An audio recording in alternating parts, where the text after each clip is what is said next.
upang magtagumpay. Magpakalakas ka lamang at magpakatapang na mabuti. Gawin mo ang ayon sa lahat ng kautusang iniutos sa iyo ni Moises na aking lingkod. Huwag kang liliko sa kanan o sa kaliwa, upang ikaw ay maging matagumpay saan ka man pumunta. Josue 1:7. Makinig ng salita ng Diyos upang magkaroon ng pananampalataya na nagbibigay ng lakas at tapang na gawin ang sinasabi ng salita ng Diyos. Sundin natin ng buo ang sinasabi ng Diyos.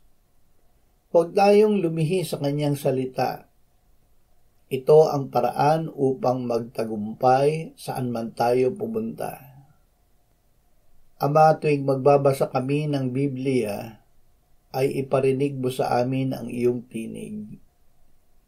Likhain mo sa amin ang pananampalataya na magbibigay sa amin ng lakas at tapang na gawin ang ipinagagawa mo, at ito nga ay aming magagawa.